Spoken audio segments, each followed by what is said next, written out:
प्रणाम सभी लोगों को। मैं वैद्य अरविंद पाठक आप सभी लोगों का स्वागत करता हूं। सभी लोगों को कोटि कोटि प्रणाम करता हूं। आइए आज हम लोग 7 बजे का जो हमारा स्पेशल लेक्चर है वो हम शुरू करते हैं। इसमें हम लोग रक्त दुष्टिजन्य विकार, इसका भाग दूसरा हम लोग चर्चा करेंगे। कल हम लोगों ने हेतुओं पे बात किया था। कॉमन कॉमन हेतु जो है वो बहुत इंपॉर्टेंट है समझना जानना। और इनका हम लोग क्लिनिकल सिग्निफिकेंस कितना है यह सब हम लोग बात करने वाले हैं। सभी को मैं प्रणाम करता हूं।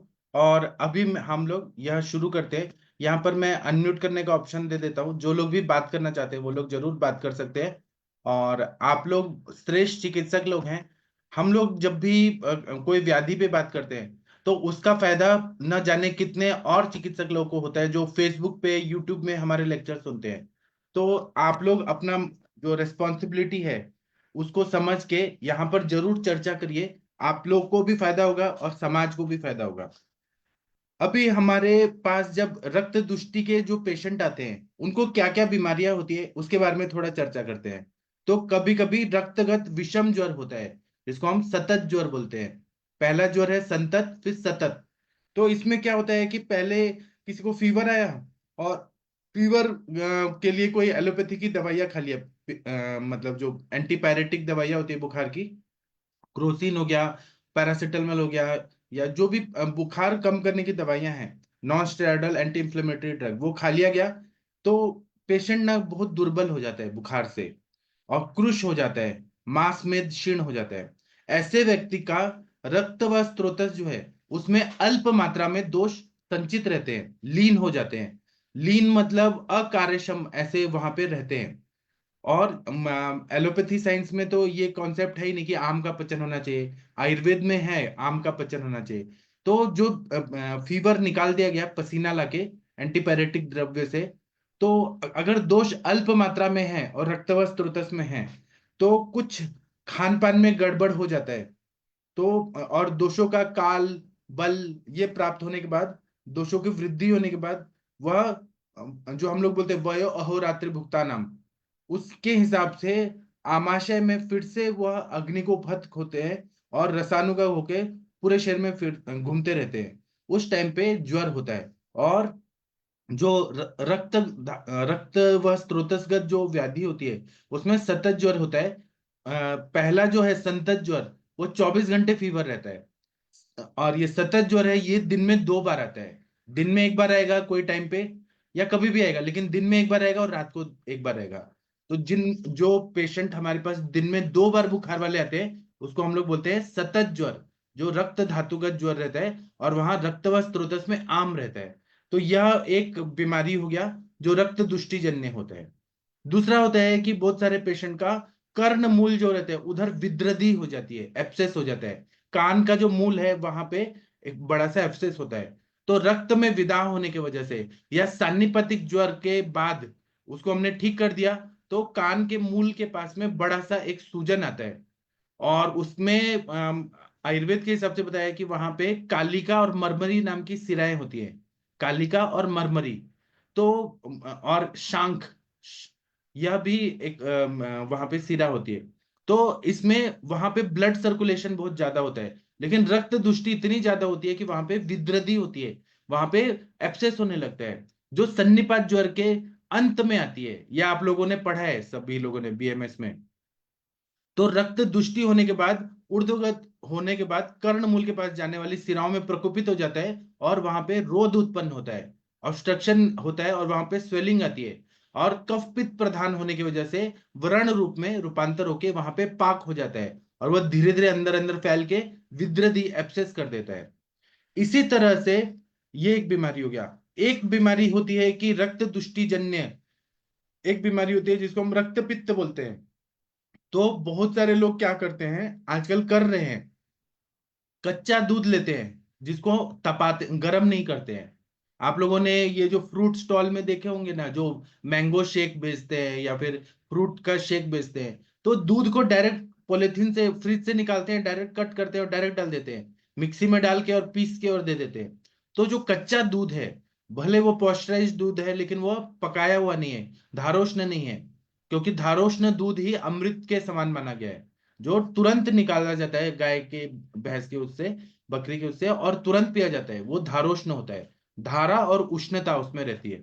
लेकिन जो दूध आजकल पैकेट वाले दूध आ रहे हैं, तो पास्चराइज दूध है, उसको ना गर्म करके डायरेक्ट उसका ठंडा दूध का पेय बनाया जाता है। तो यह रक्त पित्त का कारण होता है। मैं आज के परिप्रेक्ष्य में बता रहा हूं। उसी तरह से जो लोग दही खाते हैं, सुबह भी दही, दोपहर भी दही, रात को भी दही, दही ही दही खाते हैं, उनको रक्त पित्त नाम की व्याधि हो जाती है। या जो लोग हरा मिर्ची खाते हैं, कच्चा मिर्ची हरा खा रहे हैं, या फिर उसको फ्राई करके खा रहे हैं, जैसे वड़ा पाव में साथ में खाते हैं, पकोड़े के साथ में खाते हैं, तो वो ज्यादा मात्रा में खा रहे हैं, उनको रक्त पित्त होने का कारण हो जाता है। और धूप में घूमना, अभी जो शरद ऋतु है, अक्टूबर का जो गर्मी है, इसमें अगर बहुत ज्यादा धूप में घूमते हैं, बिना कैप लगाए, बिना ओढ़नी को ढके, सिर को ढके, पहले के जमाने में ये दिनचर्या में बोला जाता था कि घर से बाहर निकलना है तो पगड़ी बांध के ही निकलना है। और पगड़ी का बहुत ज्यादा महत्व रहता था। इज्जत इज्जत को मतलब जोड़ा जाता था, पगड़ी जितना अच्छा रहेगा हमेशा। अगर किसी बेटी का शादी में अगर धन नहीं दे पा रहे हैं, तो पिता अपना पगड़ी रख देते थे कि ये मेरी इज्जत आपके चरणों में है, मेरी पगड़ी की लाज रखिए। तो ये पगड़ी रखने का एक तो है कि वो सिंबल है अपना इज्जत का, रिस्पेक्ट का। लेकिन वह सिर का ढक के रखता है, मतलब कवर करके रखता है, तो रक्त पित्त व्याधि नहीं होता था। हमारे आचार्य लोगों ने भारतीय संस्कृति में ये सब अपनाया था। लेकिन या फिर मुस्लिम लोग भी जो ऐसे टोपी पहनते हैं, आप लोग हिमाचल प्रदेश के लोग का भी देखिए, अलग तरह का टोपी है। आज उमर अब्दुल्ला ने वो लिया, मुख्यमंत्री की शपथ ली, उनकी भी टोपी है। तो वो जो टोपी रहता है या पगड़ी रहता है, या महाराष्ट्र में आएंगे तो वो अलग तरह का टोपी रहता है, जो मतलब डिंडी में लोग जो जाते हैं तो अलग तरह का व्हाइट टोपी रहता है, पूजा में यूज करते हैं, या नेता लोग यूज करते हैं, जिसको हम नेहरू टोपी बोलते हैं। नेहरू जी ने वो बनाया था कि सभी कांग्रेसी पहनेंगे, नेता लोग। तो ये ना सिर को ढकना बहुत जरूरी है। वो अगर नहीं ढका जाता है तो रक्त का उष्णता, तीक्ष्णता और विस्त्रता बहुत ज्यादा बढ़ जाता है, द्रवता ये सब बढ़ जाता है, और रक्त पित्त नाम की व्याधि हो जाती है। इसके अलावा भी और चीज है, आप लोग बताने वाले हैं। इसी तरह से अति विदाही द्रव्यों का सेवन करने से पित्त का प्रकोप हो जाता है। मतलब पित्त जो है वो रक्त में मिल जाता है, और रक्त स्व प्रमाण की अपेक्षा क्वालिटेटिवली या क्वांटिटेटिवली, क्वांटिटी में भी बढ़ता है और क्वालिटेटिवली, मतलब उष्णता, तीक्ष्णता, द्रवता, सरता, विस्त्रता, ये सब बढ़ जाता है। तो रक्त वृद्ध होने के बाद प्रकोपित पित्त सर्व शरीर में घूमते हुए यकृत प्लीहा से निकलने वाले जो रक्तवत स्रोत से मूल है, वहां से मूल में और या मुख में जाके पित्तोष्मा से द्रवीभूत जो रक्त है वह, और उसमें आम भी है, वह जाके रोध उत्पन्न करता है। और वह पित्त जो है वो रक्त को दूषित करता है, और या फिर पित्त जो है वह रक्त का गंध और वर्ण को प्राप्त कर लेता है। इससे रक्त पित्त हो जाता है, और यह कान, नाक, मुंह, मसूड़ों, गम से सबसे निकलने लगता है। या नीचे के भाग में जाएगा तो योनि भाग से, मेढ्र भाग से, गुद भाग से बाहर निकलने लगता है। अगर बहुत वात और कफ प्रधान रहेगा तो ऊपर से भी निकलेगा, नीचे से भी निकलेगा। या हैवी मेंसेस आने लगते हैं, या रक्तातिसार होने लगता है। या फिर बहुत ज्यादा कोई मेहनत कर रहा है, कम खाना खा रहा है, प्रमिताशन या विषमासन कर रहा है, मतलब विषमासन में समासन और विरुद्धासन दोनों मिक्स करके खा रहे हैं। या फिर आधुनिक के हिसाब से लोग क्या कर रहे हैं कि मतलब जो प्रोटीन डाइट, और फिर विकृत रूप से जो चीज खाया जा रहा है, प्रोटीन डाइट ज्यादा खाना है खाने में, तो वो प्रोटीन भी जो रहता है, दाल के बने हुए पदार्थ जो भी रहते हैं वो अम्ल विपाकी रहते हैं, मतलब पेट में जाके खट्टे हो जाते हैं। प्रोटीन मिलता है, ठीक है, ताकत मिलती है, लेकिन वो ज्यादा खाना अम्ल विपाक को बढ़ा के रक्त पित्त कर देता है। इसी तरह से इंटरनल ब्लीडिंग वगैरह होने लगती है, सिराएं फूट जाती है, रक्त वाहिनियां फ्रजाइल होती है, क्योंकि खाने में घी का भी सेवन कम होता है, तो जो इलास्टिसिटी है वो कम हो जाती है, ट्यूनिका इंटरना एक्सटर्ना मीडिया की। तो इसके वजह से रक्त का धारण करना मुश्किल हो जाता है, और रक्त वाहिनी फूटने से रक्त पित्त इंटरनल भी होता है, या फिर वहां पे क्लॉटिंग फैक्टर जो है वो कम हो गया। बहुत सारे कारण होते हैं। या फिर हिपैरिन या इकोस्प्रिन लॉन्ग टर्म से खा रहे हैं, यह भी कारण होता है कि रक्त की दुष्टि होके और रक्तवाहिनी फूट जाती है। इसी तरह से एक विदाही पदार्थ खाने से वातरक्त नाम का व्याधि होता है। मेरे पास एक नेवी के ऑफिसर आते थे, तो वो बोलते थे कि आपका जितना बड़ा क्लिनिक का रूम है ना, उतना मैंने सिगरेट पिया है और बीड़ी पिया है अपने पूरे लाइफ में। इतना मैं चेन स्मोकर था, हर 5 मिनट में, हर 2 मिनट में मैं सिगरेट और बीड़ी पीता था। और वो इंडियन नेवी में थे। और वहां पे जब वो नेवी शिप में जाते थे, तो शिप में तो हमेशा हिलते डुलते रहना, ये वायु का प्रकोप का कारण है। ऊपर से उनको स्ट्रेस था, और ऊपर से उनको क्या क्या था, मैं सब उनका हिस्ट्री बताता हूँ। तो वो ना वहां पे दाल और ब्रेड खाते थे। मतलब दाल बॉईल कर दिया जाता था, और ब्रेड और दही, दाल यही खाएंगे, कभी कभी दही खाएंगे। ऊपर से नॉनवेज खाएंगे तो वो फ्रेश नहीं था वो, मतलब पहले बनाया हुआ उसी को गर्म करके, और वो नॉनवेज खाते थे। अल्कोहल तो वो पीते ही थे। और वो मतलब 4-4 घंटे का ही नींद ले पाते थे एक बार में। मतलब एक बार सोए तो 4 घंटे का नींद, फिर ड्यूटी पे जाना है, भागना है, फिर वहां पे सब काम करना है इंजीनियरिंग का, जो मरीन इंजीनियरिंग होता है ना, वो काम करते थे। और उसके बाद फिर सोएंगे तो 4 घंटा। ऐसे नींद का साइकिल उनका गड़बड़ाया था। और ऊपर से वो फ्रस्ट्रेटेड रहते थे। तो उनकी एक बहुत सुंदर लड़की से शादी हुआ था। तो वो 6-6 महीने के बाद अपनी वाइफ के साथ आते थे। तो जो ये नेवी वाले होते हैं ना, उनको थोड़ा अपने पे ईगो होता है कि हम लोग नेवी के ऑफिसर हैं। तो वो एक बार ट्रेन से जा रहे थे अपनी वाइफ के साथ, तो वाइफ से कुछ गलती हो गया। तो उनको गुस्सा आया, उन्होंने ट्रेन में सबके सामने ना उसको पीट डाला, मार डाला। मतलब बहुत जोर से उसकी धुनाई की। तो ये वो लड़की जो थी अच्छे परिवार की थी, उसको ये बात बर्दाश्त नहीं हुआ। फिर ये शिप पे चले गए। शिप पे चले गए तो फिर इन्होंने वॉलेंटरी वीआरएस ले लिया, रिटायरमेंट ले लिया। तो ये एक बार ना बोले अपनी वाइफ को कि चलो हम लोग ना कलकत्ता एयरपोर्ट से जाके फिर हम लोग पुणे जाएंगे, और हम ऐसा सेलिब्रेट करेंगे वहां पे। तो वो वो वॉशरूम को गई। वो बोलती है कि मैं वॉशरूम को जाती हूँ, और वो आई नहीं। ये वेट कर रहे हैं कि मेरी वाइफ आई नहीं, आई नहीं, आई नहीं, क्या हो गया, क्या हो गया। फिर उन्होंने किसी लेडी को भेजा कि आप कलकत्ता एयरपोर्ट में देखिए वो मेरी वाइफ कहाँ है। तो बोली कोई नहीं है यहाँ पे।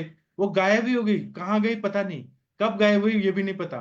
फिर वो उनका जो प्लेन था उससे वो आ गए पुणे में।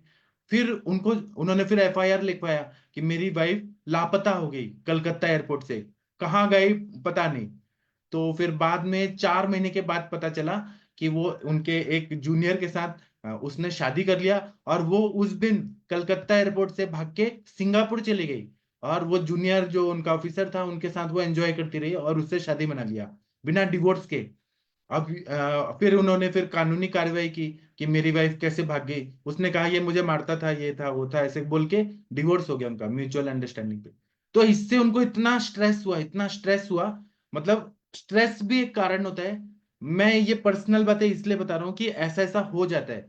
अपनी गलती क्या है, उन्होंने वाइफ को क्या मारा सबके सामने, अपनी गलती भी थी। और लेकिन उनके लाइफस्टाइल भी ऐसा था, बात पर वेग विधारण का भी हिस्ट्री था। ऐसे बहुत सारे कारण थे। उसके वजह से उनके पैरों की उंगलियों में, फिर वो आने के बाद जब रिटायरमेंट हो गया तो उनको पेंशन आता था तो काम नहीं करते थे। ऐसे दिन भर पैर लटका के बैठे रहते थे। खाना खाएंगे और तुरंत या तो सो जाएंगे, या तुरंत बाइक उठा के काम पे जाएंगे। ये जो विरुद्ध आहार विहार, मतलब खाना खा के तुरंत दोपहर में भागना और पैर लटका के रखना, यह वातरक्त करता है। पहले के जमाने में लोग क्या करते थे, ऊंट की सवारी करते थे, घोड़े की सवारी करते थे। तो रूखा सूखा सत्तू वगैरह खाते थे, और उसमें तेल मिर्ची मसाला डालते थे।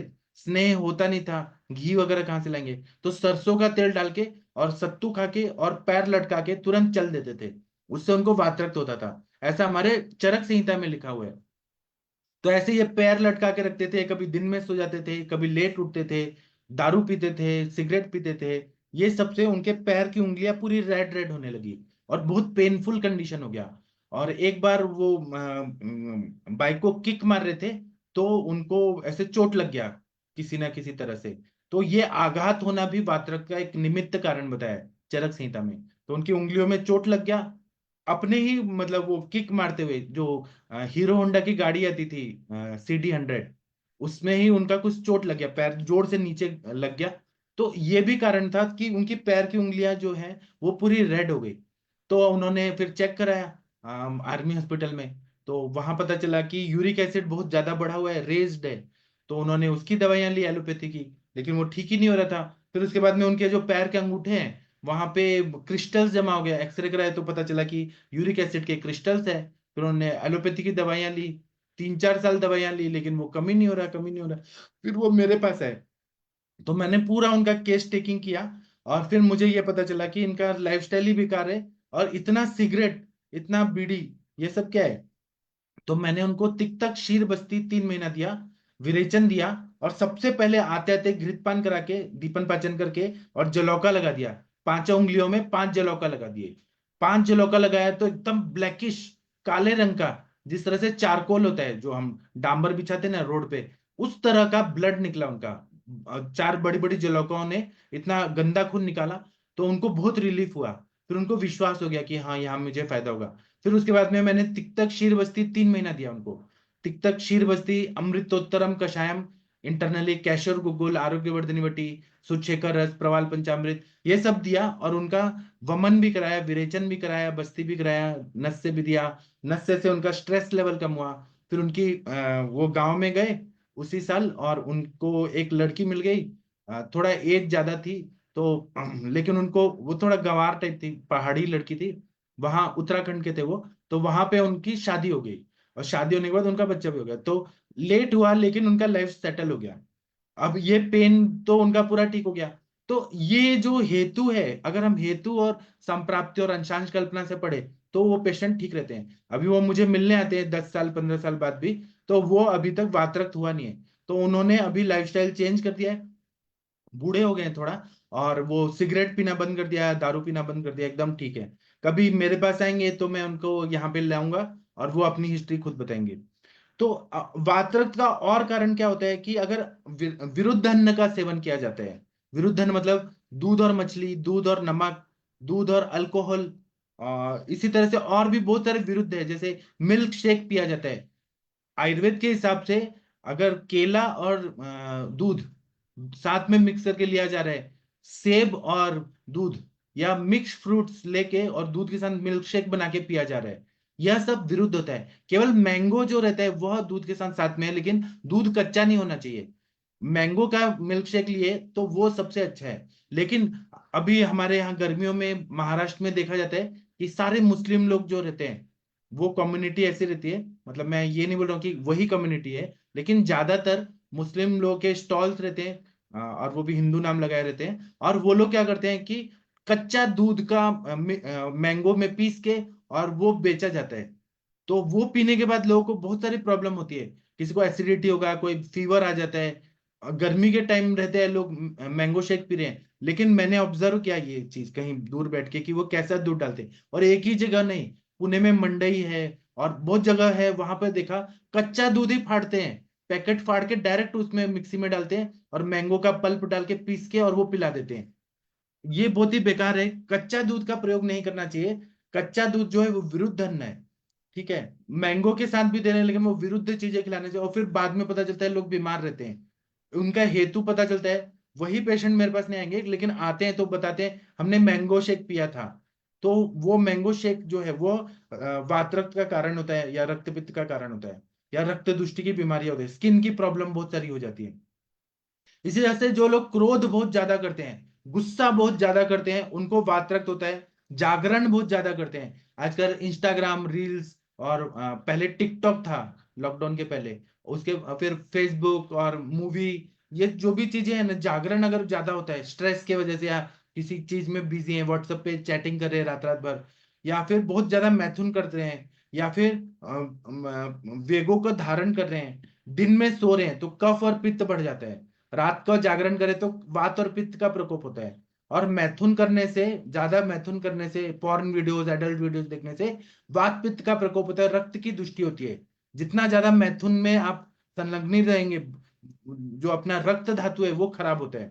और ब्रेन से लेके, ब्रेन में जो ब्लड जा रहा है वो भी खराब होता है। और कंडरा के प्ररोह जो है वह दुष्ट मैथुन के परिणाम से वह खराब हो जाती है। मतलब जो लिगामेंट्स टेंडन्स जो है अपने हाथ पैर में, वह भी खराब हो जाती है। सुकुमार व्यक्ति जो है उसको कभी जो घूमता फिरता नहीं है वो, क्योंकि सुकुमार है बहुत ज्यादा, और उसने अगर बहुत ज्यादा ट्रैवलिंग कर लिया, तो यह भी एक कारण होता है कि रक्त प्रकोप हो जाता है। और जो लोग कहीं भी कभी ट्रैवल वगैरह नहीं करते हैं, लेकिन वो हिल स्टेशन में अचानक गए तो उनको हो जाता है।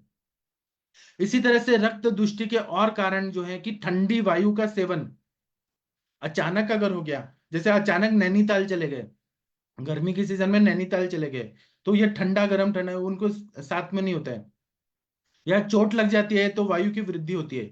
तो रक्त की भी दुष्टि रहती है, वायु की भी दुष्टि रहती है वात रक्त के कारण। उसी तरह से पित्त वायु का स्वस्थान छोड़ के संधि स्थान में जाता है, त्वचा के स्थान जाता है। और प्रकुपित रक्त जो है प्रकुपित वायु को रुद्ध करता है और एक दूसरे पे आवरण करता है, एक दूसरे के मार्ग को आवृत करता है, कवरिंग करता है। जैसे कि प्याज है, प्याज आप देखेंगे तो एक के ऊपर एक कवरिंग रहता है, वैसे ही जो वायु और रक्त है एक दूसरे पे छोटे छोटे छोटे छोटे कवरिंग बनाते जाता है। तो इससे रक्तावृत वात फिर वातावृत रक्त, ऐसे दोनों कंडीशन रहता है। और गंभीर वात रक्त और उत्तान वात रक्त, ऐसी बीमारियां हो जाती हैं। तो इसके लिए क्या बोला है चरक चिकित्सा स्थान अध्याय 29 जो है वात शोणित अध्याय चिकित्सा स्थान, उसमें 10वां नंबर का श्लोक है, उसमें बोला है वायु विवृद्धे वृद्धे न रक्ते न पारिता पथि कृत्स्थनम संदूषित रक्तम तज्ञ वात शोणितम। मतलब वायु बढ़ जाता है, रक्त भी दूषित हो जाता है, एक दूसरे के मार्ग को रोकते हैं, और उसके वजह से जबकि इनको साथ में रहना चाहिए लेकिन एक दूसरे से टकराव करते हैं ये, और आवरण कर देते हैं, एक दूसरे को बढ़ने नहीं देते हैं। और इसके वजह से रक्त वायु को दूषित करता है, वायु रक्त को दूषित करता है, फिर आवरण करता है, और वात शोणित नाम का व्याधि हो जाता है, और ये फैलते जाता है। पैर के अंगूठे से भी शुरू हो सकता है, पूरे पैर की उंगलियों से, हाथ की उंगलियों से। और इनमें टिपिकल सिम्टम होता है आंखों विश्वत वेदना, मतलब चूहा जैसे काटता है वैसे वेदना होती है। और छोटी छोटी संधियों से होता है, रेडनेस होता है, बर्निंग सेंसेशन होता है। उसी तरह से अगर रक्त की प्रधानता रहेगी तो वहां पे बर्निंग बहुत ज्यादा रहेगा, पिटकाएं आएंगी। कफ का उसमें रहेगा तो कंडू होगा, दाह होगा। वात का होगा तो बहुत ज्यादा अकड़न आएगी, स्टिफनेस ज्यादा बढ़ेगा। अब ये वात रक्त आंखों में भी हो सकता है। मतलब शुरुआत वैसे है दिखता है, लेकिन आंखों में भी वात रक्त दिखता है, उसकी वजह से कॉम्प्लिकेशन होते हैं। या फिर जो अपना जो ये कमर के नीचे वाली हड्डी जो है सैक्रल बोन, वहां पर भी स्टिफनेस आती है, वहां पर भी ये वातरक्त हो सकता है। या ये वातरक्त की संप्राप्ति हर अवयव में भी हो सकती है। हमें केवल ये मालूम है कि संधियों में होता है, तो ऐसा नहीं है। वातरक्त जो है वो छोटी छोटी संधियों में होती है। इनफर्टिलिटी में भी वातरक्त का बहुत सारा रोल रहता है। तो विरुद्ध अन्न का सेवन करने से दोषोत्क्लेश होता है, और दोष बाहर नहीं जाते हैं, और पेशेंट शुद्धि भी नहीं कराते हैं। जबकि पहले के जमाने में ये बोला जाता था कि वसंत ऋतु में वमन कराना चाहिए, शरद ऋतु में रक्त मोक्षण और विरेचन कराना चाहिए, और वर्षा ऋतु में बस्ती लेना चाहिए, और बीच बीच में नस से लेके मतलब शिरो विरेचन करना चाहिए। दोषों को क्लींजिंग होना चाहिए, जैसे गाड़ी का ओरलिंग सर्विसिंग होता है, बॉडी का भी क्लींजिंग सर्विसिंग होना चाहिए, लंघन भी कराना चाहिए। उपवास इसलिए रखा जाता था, रस जानम विकारानाम लंघनम परम औषधम। रस के जितने भी बीमारियां हैं उसमें लंघन परम औषध है। इसलिए उपवास में, जैसे पूर्णिमा में उपवास, या अमावस्या में उपवास, सत्यनारायण की कथा करने तो उपवास, एकदम निर्जला एकदम उपवास करना, ये विधि बताई गई थी हमारे साथ। आजकल तो ये सब कोई नहीं मानता है, तो फिर बीमारियां हो रही हैं, फिर डॉक्टर को पैसा देते हैं। इसी तरह से त्वचा पे दाह, कंडू, स्वाप, स्वाप मतलब वहां पे सेंसेशन लॉस होना, रैशेस आना, ये सब दूषित वातरक्त बीमारी में आता है। अब आप लोग कुछ बोलिए, फिर मैं बोलता हूँ। चलिए कंचन मैडम, आप कुछ बोलना चाहेंगी? रक्त के दुष्टिजन्य कोई विकार के बारे में आप अपना नॉलेज बताइए सबको। प्रणाम सर। बहुत अच्छा बताया सर आपने। और बिल्कुल ऐसे ही हेतु मिलते हैं, और सभी टाइप के मतलब वातरक्त के भी पेशेंट मैंने देखे हैं, उत्तर और गंभीर वाली कंडीशन में भी देखे हैं। मैंने रक्त पित्त वाले पेशेंट भी देखे हैं। नासागत रक्त है, अधोगत रक्त है, मतलब बहुत सारी फीमेल्स में ब्लीडिंग टेंडेंसी होती है पीरियड्स के समय में। मतलब पीरियड्स तो आते हैं पर बहुत 7-7 8-8 दिन आते हैं, या फिर कभी कभी ना 15-15 दिन में 2-2 बार ब्लीडिंग होता है। तो वहां पे भी हमें अधोग रक्तपित्त समझ के ही अगर हम ट्रीटमेंट करते हैं तो हमें सफलता मिलती है। हमें बहुत बार मैंने वो तिर्यक रक्त पित्त वाला भी पेशेंट, मैंने फर्स्ट एक ही पेशेंट अभी तक के देखा है। और उसमें भी बहुत अच्छे, मतलब उसका हेतु सेवन तो बिल्कुल जैसे आपने बताया, वो अचार बहुत खाना, वो कुछ विनेगर होता है ना, एप्पल साइडर विनेगर, तो वो भी ले रही थी। काफी 3-4 महीने लिया और उसने उसको फिर वो डेवलप होना स्टार्ट हो गया। मैंने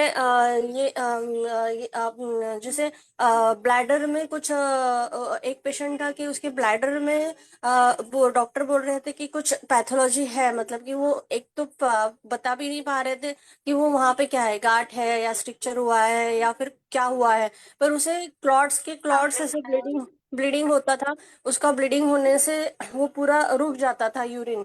तो उसे अभी मतलब 4 साल से तो मैं देख रही हूँ, मेरे मेरे पास 3 महीना ट्रीटमेंट वो किया था, वो काफी अच्छे से मैंने उसको ट्रीट किया था। तो जैसे वासाग्रोथ वगैरह देके बहुत पित्त शामक दवाइयाँ देके मैंने उसको ट्रीट किया था, वो काफी अच्छे से मतलब नॉर्मल होना स्टार्ट हुआ था। पर होता है पेशेंट की पूरा फॉलो नहीं करता है। अभी मुझे उसका 2-3 दिन पहले ही कॉल आया, तो वो अभी बोलता है कि वो डॉक्टर बोल रहे हैं मुझे कुछ ब्लैडर कैंसर है, अभी ब्लैडर निकालना पड़ेगा। तो मैंने उनको वही बोला कि आपने अगर वो उस समय ही वो पूरी ट्रीटमेंट प्रॉपर कर कर लेते तो ये कैंसर में कन्वर्ट भी नहीं होता था। मतलब वो भी श्योर नहीं है कि वो कैंसर है या क्या है, क्योंकि जब भी उसके टेस्ट कराए जाते हैं बायोप्सी वगैरह, तो वो बायोप्सी रिपोर्ट नॉर्मल ही आता है। मतलब ये उसका रक्त पित्त ही वो कैंसर में कन्वर्ट हुआ है, ऐसे मुझे लग रहा है अभी। मतलब हमें जो भी कैंसर डिसीज, ही नहीं होगा, वो रक्तपित्त ही है असल में। हाँ रक्त तेज होगा इसलिए। पर अभी वो पेशेंट ऐसे कंडीशन में है ना कि मतलब कंफ्यूजन में है कि अभी मैं सर्जरी कराऊं, सर्जरी कराने के बाद ब्लैडर निकाल के पूरा भी बाजू के साइड में थैली लगा के रहना है, तो उसको वो भी एक्सेप्ट नहीं है। एज खाली 51 एज है सर उसका। और आपने ये बहुत अच्छा बताया, लंघन करना चाहिए। लंघन करने से पर हमारे शास्त्रों में सच में बहुत ही अच्छे कंसेप्ट लिखे गए हैं जिसे हम फॉलो करना चाहिए। जैसे हम उपवास दिए गए हैं बहुत सारे, पर हमें उपवास कैसे करना चाहिए? जैसे आप तो हमेशा ही बोलते रहते हो फलाहार है, दूध है या फिर छाछ है, पर हमारा एकादशी और दुप्पट खाशी वाला फास्ट होता है सर यहाँ पे। महाराष्ट्र में तो मैंने ऐसे देखा है, साबूदाना वड़ा खाएंगे, साबूदाना खाएंगे, हरी मिर्चियाँ खाएंगे उसी दिन। वरी भी खाते हैं तो बहुत मसाले वाला बना के खाएंगे, चिप्स खाएंगे। तो मतलब ये फास्ट होता ही नहीं है। फास्ट तो बहुत कर लेते हैं, पूरे महीने में 4-5 फास्ट कर रहे हैं, ऐसे करते हैं, पर बिल्कुल सही ढंग का फास्ट नहीं होता है। यहाँ पे तो चाइनीज फूड में बहुत ज्यादा अदरक लहसुन का इस्तेमाल होता है। वो सोया सॉस है, विनेगर है, चिली सॉस है, रेड सॉस है, पूरा एक साथ ही सब डाला जाता है। मतलब वो खाने के बाद तो इतनी उष्णता बढ़ जाती होगी बॉडी में कि एक पेशेंट था कि वो रोज रोज मतलब 7 दिन उसने चाइनीज चिकन खाया था। मतलब वो सब सॉसेस डाला हुआ, तो उसको ब्लीडिंग पाइल्स स्टार्ट हो गया सर। मतलब वो इतना ब्लीडिंग होता था उसको कि वो जब मेरे पास आया था तो मुझे बोला अभी ये रुकेगा या नहीं रुकेगा। मतलब उसको डॉक्टर ने बोल दिया था अभी सर्जरी करना पड़ेगा। उसका हीमोग्लोबिन भी 7-8 दिन में ही 7 7 पे आ गया था। तो मैंने तो सबसे पहले ये जो भी खाना खा रहे हो उसको सबको बंद करा दो, तो ही ठीक कर पाओगे। आप बिल्कुल बहुत अच्छे से बताते हो कि हेतुओं को हमें बिल्कुल पहले पूछना चाहिए, क्योंकि हम तो पेशेंट को ट्रीटमेंट तो लिख के देंगे, पर उसका हेतु क्या जा रहा है? अगर हम ट्रीटमेंट लिख के देंगे और वो हेतु को बंद नहीं करेगा तो शायद हम पेशेंट को ठीक नहीं कर पाएंगे। जी सर। अच्छा, मैं आपको एक बात बताना भूल गया, अभी मुझे याद आया आपकी बात से। मेरे पापा पिछले साल जब एडमिट थे, आईसीयू में थे, तभी ना एक आपके पेशेंट का फोन आया था। तो वो बोल रहे थे कि मैं डॉक्टर कंचन मैडम का लेक्चर सुनता हूँ, वो आपके सेशन में आती है, मैं उनका ही पेशेंट हूँ। तो वो मैडम जो है ना, बहुत ही ज्यादा परहेज बोलती हैं। वो बोलती हैं ये मत खाओ वो मत खाओ। तो मैं उनसे ना ट्रीटमेंट लेके आपसे लेना चाहता हूँ। तो मैंने कहा मेरा भी यही परहेज है। बोले नहीं, आप तो थोड़ा मीठा बोलते हैं, मैडम बहुत कड़क है। तो उन्होंने मेरा 1 महीने ट्रीटमेंट लिया, फिर बंद ही कर दिया, क्योंकि मेरा भी वही कॉन्सेप्ट है, बिना परहेज के ट्रीटमेंट नहीं होता है। और उनका क्या बीमारी था अभी मुझे याद नहीं आ रहा। वो तंबाकू बहुत खाते थे, गुटखा खाते थे, चाय पीते थे, और उनका कुछ तो फीवर आ रहा था।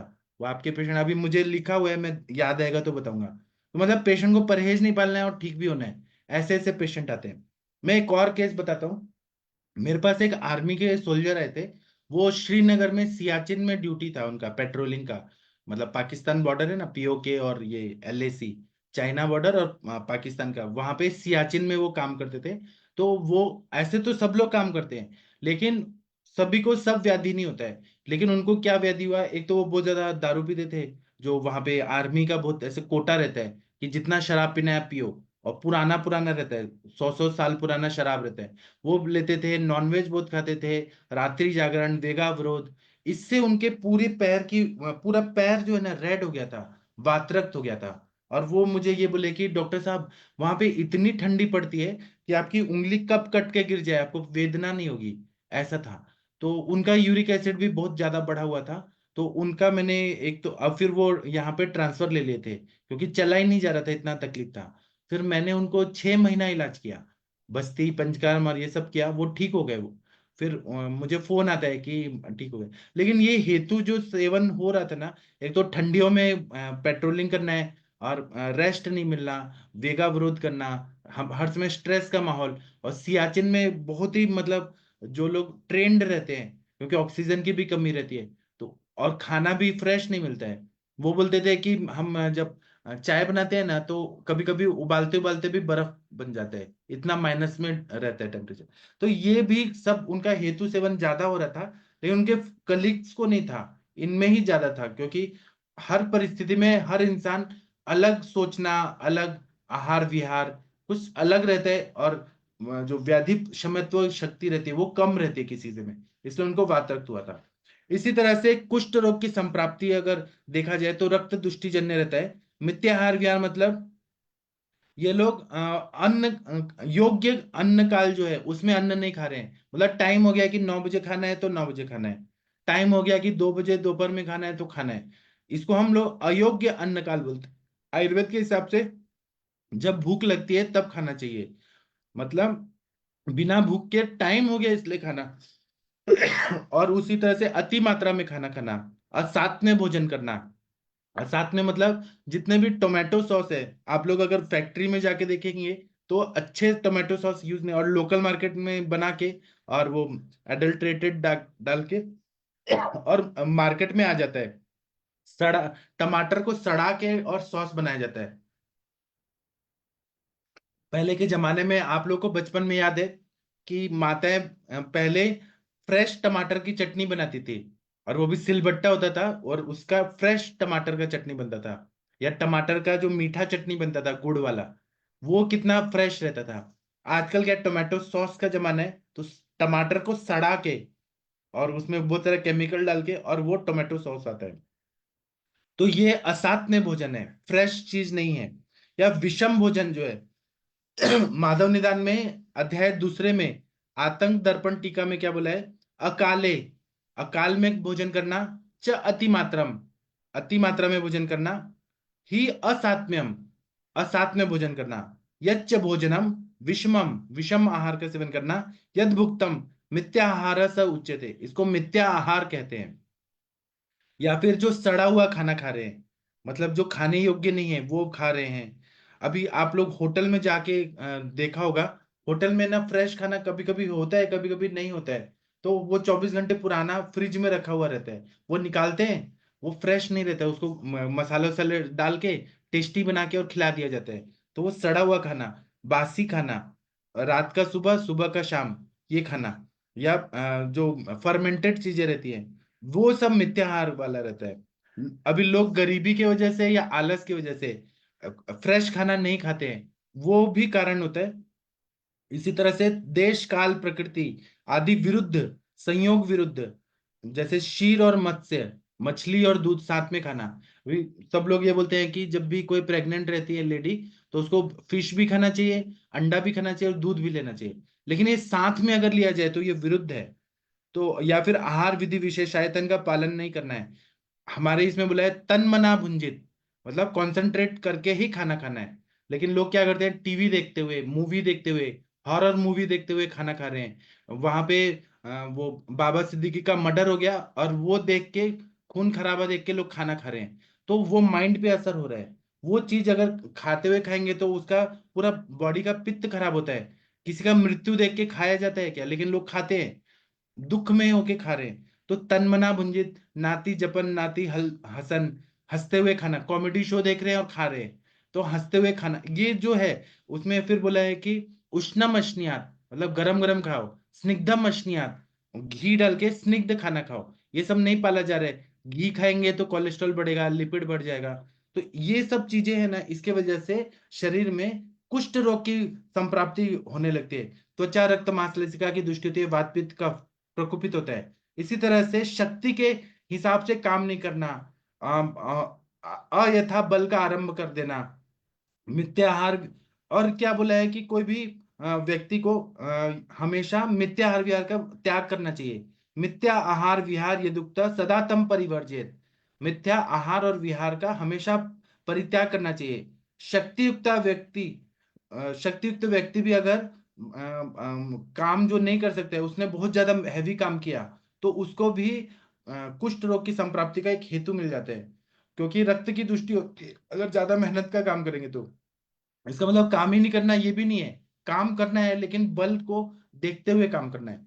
फिर विरुद्ध विहार मतलब नदी को तैर रहे हैं या स्विमिंग टैंक में जा रहे हैं, धूप में आए, धूप से अचानक नदी में तैरने लगे या स्विमिंग टैंक में तैरने लगे, या नदी के ऑपोजिट डायरेक्शन में तैरने लगे, या फिर नदी में स्नान कर रहे हैं फिर भट्टी के पास काम कर रहे हैं, गरम ठंडा ऐसे हो रहा है, या फिर गर्म पानी में स्नान करके फिर हवा में आ रहे हैं। तो इससे क्या होता है, रक्त की दृष्टि होती है, शीत पित्त जैसे संप्राप्ति होती है।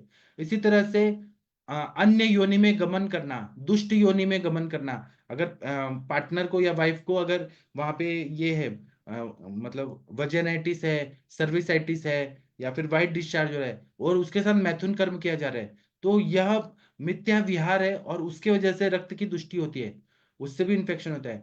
विरुद्ध आहार का मतलब है कि नियम न पालकर दही खाना, रात में दही खाना, गर्मियों में खासकर अभी का शरद ऋतु में दही बहुत खाना, और दूध में फल डाल के फ्रूट सैलेड बना के खाना, मतलब अम्ल पदार्थ के साथ दूध डाल के खाना।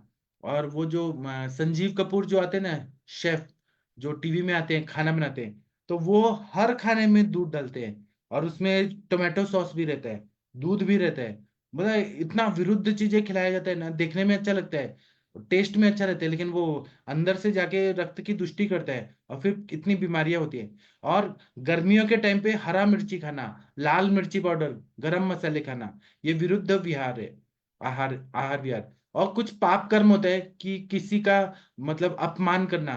कुछ लोग जाते हैं वहां पे, मन्नत मांग के जाते हैं कि हमारा ये काम हो गया तो हम ये काम पूरा करेंगे, और मंदिर में जाके वहां पे कहीं पर भी टॉयलेट कर रहे हैं, कहीं पर दारू पी रहे हैं, मतलब वहां भगवान के सामने अच्छा कर रहे हैं, लेकिन बाहर आने के बाद जब लॉज में रह रहे हैं, होटल में रह रहे हैं, तो वहां दारू पी रहे हैं। या फिर दिखाने के लिए जो जाते हैं कि हम भगवान के भक्त हैं, फिर वहां जाके उल्टा पुल्टा कुछ भी काम कर रहे हैं, वहां नॉनवेज खा रहे हैं। तो ये पाप कर्म जो रहता है, या फिर किसी को अपमानित करना, किसी का मतलब धन को चोरी करना, किसी की बददुआ लेना, यह सब भी पाप कर्म है। या बड़े माता पिता का अपमान करना, गुरुओं का अपमान करना, यह भी पाप कर्म है। इसके वजह से भी ये कुष्ठ व्याधि हो जाती है। अब आप लोग कुछ बोलिए, फिर मैं बोलता हूँ।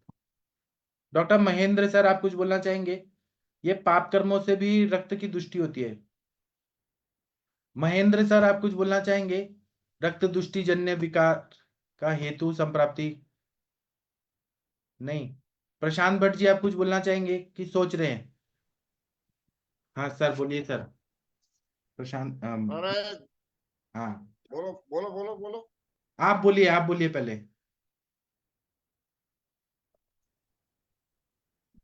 सर, अपन के जो रक्त रक्त के दोष हैं उसमें कुष्ठ है, विसर्प है, और यकृत पीलिया है, रक्त प्रदर है, अ, और संग में जो ये क्या नाम है, पिड़का वगैरह होती हैं मुख पे, ये भी साथ में होते हैं।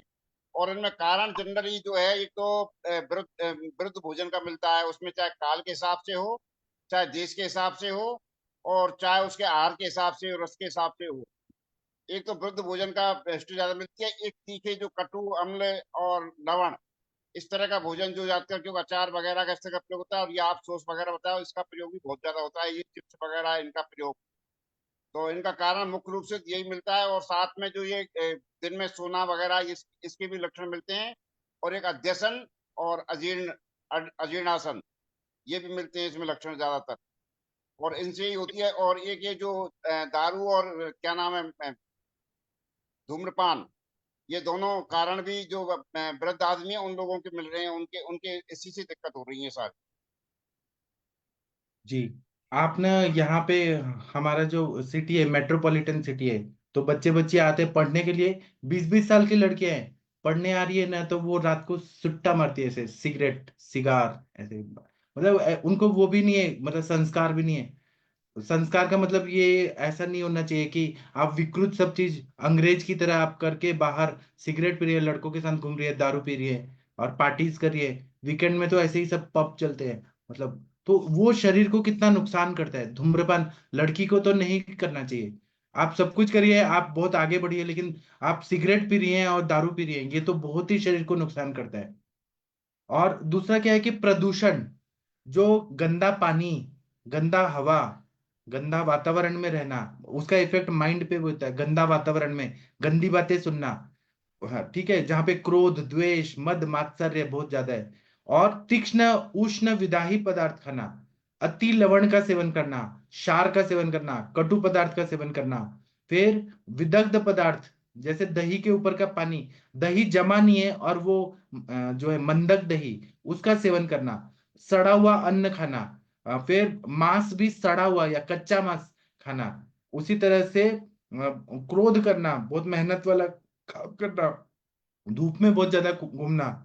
अभी क्या है ना, बहुत सारे ऐसे पेशेंट देखने को मिले जो क्रिकेट मैच जो है ना, वो स्टेडियम में बैठ के बिना सिर ढके क्रिकेट मैच देखते हैं, बहुत देर देर तक देखते हैं, और फिर बाद में उनको नाक से खून आने लगता है, उनको बाद में स्किन प्रॉब्लम होती है। हेतु ये पता चलता है कि उन्होंने वर्ल्ड कप देखने के लिए या जो भी मैचेस होते हैं, वनडे मैचेस, वो धूप में बैठ के देखा उन्होंने।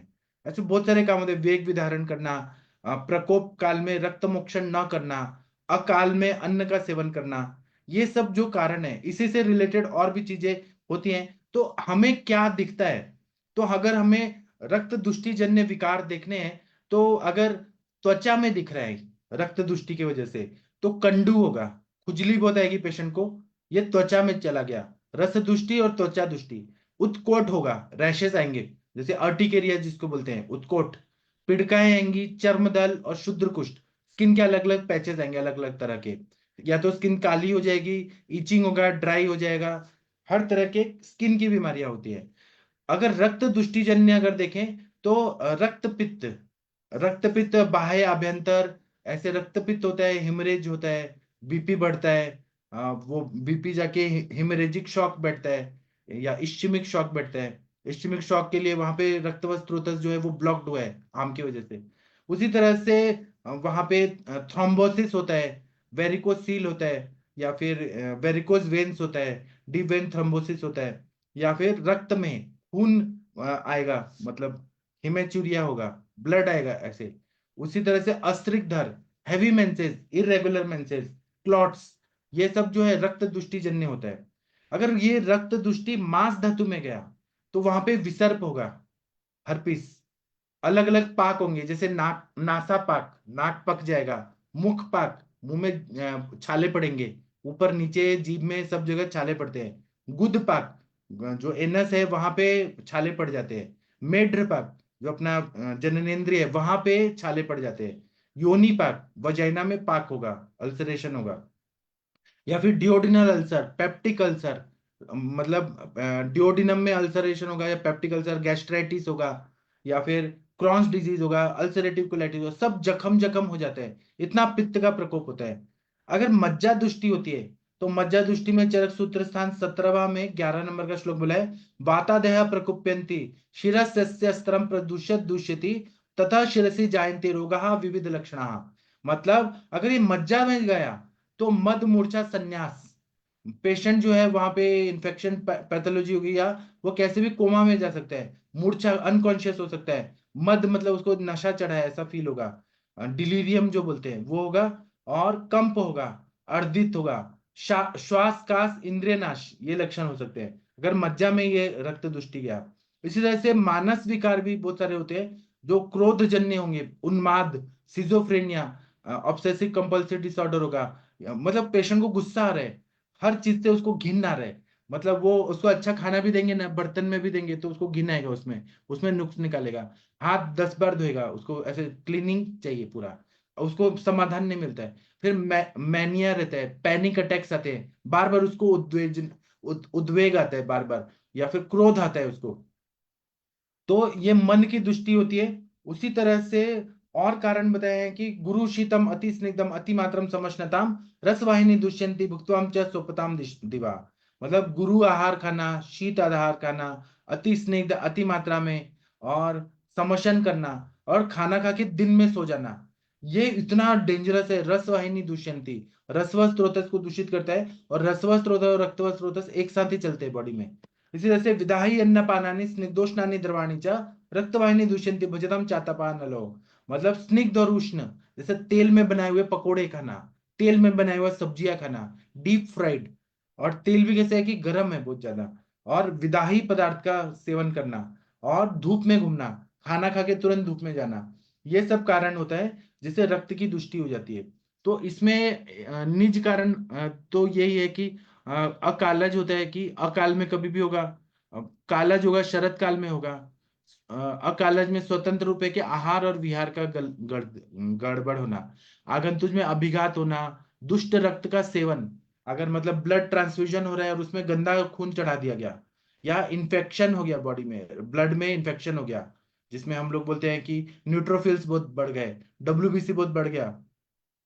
शुक्र दोषज भी रहता है, शुक्र धातु से वो आता है, जैसे मैथुन करने की वजह से आ रहा है, या कभी कभी हेरिडेटरी बीमारी आती है, जीन से आती है, या चिकित्सा का दोष जैसे छर्दी का वेग रोकना, या गंदा खून का मतलब वो बॉडी में चढ़ा लेना, ये सब कारण होते हैं। तो इसकी वजह से थ्रोम्बोसिस, हिमरेजेस, इंफ्लेमेटरी डिजीजेस, ये सब हो जाते हैं। अब आप लोग कुछ बोलिए, फिर मैं बोलता हूँ। डॉक्टर माधुरी मैम, आप कुछ बोलना चाहेंगी? दूषित रक्त के वजह से क्या क्या बीमारियां आपने देखी हैं? माधुरी मैम कुछ बोलिए प्लीज। नहीं। प्रशांत भट्ट जी, कुछ बोलिए आप लोग। जागीर सिंह जी, आपने कुछ देखा है तो बोलिए, तो मैं फिर और बताता हूँ। हाँ, अभी दूषित रक्त की वजह से विसर्प नाम की व्याधि होती है। तो उसमें स्निग्ध और उष्ण पदार्थों का सेवन ज्यादा करते हैं पेशेंट। और कुष्ठ जैसी संप्राप्ति है, लेकिन इसमें रक्त की दुष्टि ज्यादा होती है और पित्त की दुष्टि ज्यादा होती है। तो इसमें शोथ भी होगा, कुष्ठ भी होगा। मतलब अलग तरह का ये विसर्प रहता है, हर्पिस जो बोलते हैं। इसमें क्या होता है कि शोथ गतिमान रहता है, और कुष्ठ जैसी संप्राप्ति होती है, व्रणी भाव जल्दी होता है, आशुकारित्व रहता है, और इसमें जलन बहुत ज्यादा रहती है, और पूरा रैशेस सांप की तरह ऐसे फैल जाते हैं, पूरे दाने दाने आ जाते हैं, विसर्प रहता है। इसको मॉडर्न में वायरल इन्फेक्शन बोलते हैं, हर्पिस सिंप्लेक्स, हर्पिस, अलग अलग तरह का रहता है हर्पिस। उसी तरह से शीत पित्त उदर्द कोट उत्कोट, यह तीनों विकार जो है, शीत पित्त उदर्द कोट, ये सब रक्त दुष्टि जन्य होता है रक्त प्रकोपक आहार विहार का सेवन करने से। जैसे ठंडा और गर्म का सेवन, जैसे कि कॉफी पी के और कोल्ड ड्रिंक पी लेना, ठंडा ठंडा, कोल्ड ड्रिंक पी के चाय पी लेना, गर्म और ठंडा, गर्म पानी में नहा के और हवा में एसी में बैठ जाना, एसी में बैठे हुए हैं और फिर धूप का सेवन करना, ये, या धूप से आए और ठंडा पानी चिल्ड वाटर पी लेना, फ्रिज का निकाला और बिस्लरी पूरा पी लिया, 1 लीटर पूरा पी लिया। इसी तरह से धूप में आए और स्विमिंग टैंक में चले गए, ये सब है विरुद्ध। तो इसके वजह से रक्त की दुष्टि हो जाती है, बॉडी एकदम कोप अप नहीं कर पाती है, सडन गर्म और सडन ठंडा। और उसी तरह से फिर शीत पित्त होता है, अगर वायु का प्रकोप ज्यादा रहेगा तो शीत पित्त रहेगा, कफ का रहेगा उसमें इन्वॉल्वमेंट तो दर्द रहेगा।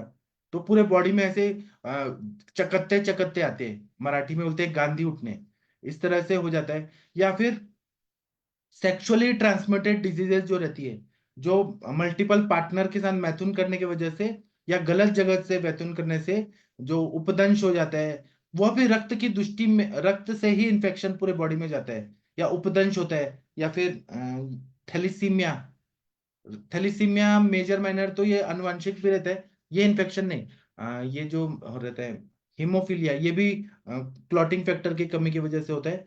हिपेटाइटिस बी, हिपेटाइटिस बी मुझे बताना था, जो इन्फेक्टेड निडल अगर कर लिया, मेरे पास एक पेशेंट आए थे जो एक्यूपंक्चर कराते थे, और किसी और का इन्फेक्टेड निडल उनको लग गया था, इसलिए हेपेटाइटिस बी हो गया था, ऑस्ट्रेलिया एंटीजन बढ़ गया था। ये दूषित रक्त की वजह से उनको हेपेटाइटिस बी हो गया था। उसी तरह से फिर गले में ऐसे पूरा पक जाता है अंदर ही अंदर।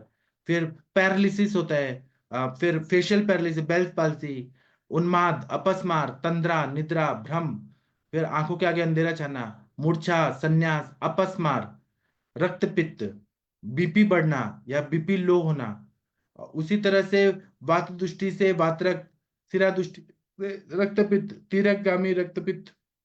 इसी तरह से बॉडी से दुर्गंध आना, बहुत पसीना आना, कंप होना, कुष्ठ होना, वातरक्त होना, फिर वृषण में शोथ होना, किडनी में शोथ होना, इस तरह से अग्नि दुर्बलता होना, मुंह का स्वाद तिक्त रसात्मक या लवण रसात्मक होना, उरशत, श्वास, रक्त प्रदर, रक्त में फिर वो जो क्षीणता होना, पांडु होना, कामला होना, विद्रधि होना, ये सब चीजें हो जाती है। अभी कल मैंने हेतु बताया था, आज लक्षण बताया, और कल मैं चिकित्सा बताऊंगा। अब आप लोग कुछ बोलना चाहें बोल सकते हैं प्लीज। कंचन मैडम, आप कुछ और बोलना चाहती हैं? आपके दिमाग में कुछ और आ रहा है तो बोल सकती हैं प्लीज मैम। जी सर, बहुत अच्छा बताया सर। और तो कुछ याद नहीं आ रहा है, पर ये हाँ, एक पेशेंट का याद आ रहा है, जैसे विसर्पा भी आपने बोला ना। तो सच में अभी एक में मेरी अभी 7-8 दिन पहले वाली केस है। 75 एज की है। जैसे हमें सेलुलाइटिस बोलते हैं, तो ये उसको ना वो करीब करीब 1 महीना यहाँ के बॉम्बे हॉस्पिटल में एडमिट थी। उसने मुझे वहां पे देखने के लिए बुलाया था, क्योंकि वो यहाँ पे मेरे पास नहीं आ पा रही थी, तो मैं उसको वहां पे विजिट करने गई। तो वो 1 महीने से पूरा बेड पे ही लेटी हुई थी, और पूरा पैर सूजा हुआ था, पूरा रेडनेस था बहुत ज्यादा, पट्टी बांध के रखा हुआ था। उसके रिपोर्ट्स मैंने देखे, नॉन डायबिटिक थी ना उस, बस उसको एक ही कारण था कि वो उसने कुछ खुजाया था पैर, और वो फिर इन्फेक्ट हो गया, ऐसे वो बोल रही थी। पर मैंने उसका पूरा हेतु वगैरह निकाला, तो सर पूरा रक्त पित्त दूषित करने वाले ही हेतु थे। बहुत दही खाना, बहुत आउटसाइड के फूड मंगा मंगा के खाना, क्योंकि घर में अकेली है, कोई बनाने वाला नहीं है, तो बिल्कुल रेस्टोरेंट का नंबर उसके पास है, वो रेस्टोरेंट से उसके मन पसंदीदा सब सब। और इतना मतलब फूडी थी वो 75 एज में भी, कि वो सब मैंने उसको पूरा बंद करा दिया सर, जो भी खा रही थी वो। और दही तो उसको इतना पसंद था कि वो सुबह शाम भी खाती थी। दही चपाती खा लिया, कभी गुलाब जामुन खा लिया, कभी उसको तीखी चीजें भी पसंद थी, तो वो फाफड़ा खाना, उसके साथ हरी मिर्चियाँ खाना, ये सब उसका चल रहा था सर। और उसका पैर पूरा सूजा हुआ और लाल लाल था। तो अभी मैंने उसका तो ये सब हेतु जो थे उसके, तो वो पूरे बंद करा दिए। और उसको उसको मैंने बोला कि अगर आप ये सब करोगे बंद, तो ही मैं आपको ठीक कर पाऊंगी, नहीं तो फिर आपके एंटीबायोटिक भी 1 महीने से चल रहे हैं, तो वो डॉक्टर भी आपको कुछ हेल्प नहीं कर पा रहे हैं, क्योंकि ये हेतु बंद ही नहीं हो रहे हैं, इसलिए आप एंटीबायोटिक भी काम नहीं कर रहा है उनको। और हाथ लगा के उनका बॉडी मैंने देखा था, तो इतना गर्म था बॉडी, मतलब कि जैसे कि किसी फीवर वाले पेशेंट को हम हाथ लगा के देखे तो हमें कैसे लगता है कि इसको फीवर है, पर उनको फीवर नहीं था। वो पूरा मतलब इतना रक्त उनका उष्ण था कि वो पूरा, हम उनका बॉडी टेम्परेचर अगर देखे तो मुझे लगता है कि फीवर में जैसा बॉडी टेम्परेचर होता है वैसे था सर। और पेशेंट बहुत गुस्से वाली थी पहले से ही, क्योंकि मैंने उसको पहले भी देखा हुआ था, तो बहुत गुस्सा करना ही उसके आदत में रहा है, किसी का नहीं सुनना और बिल्कुल गुस्से से बात करना।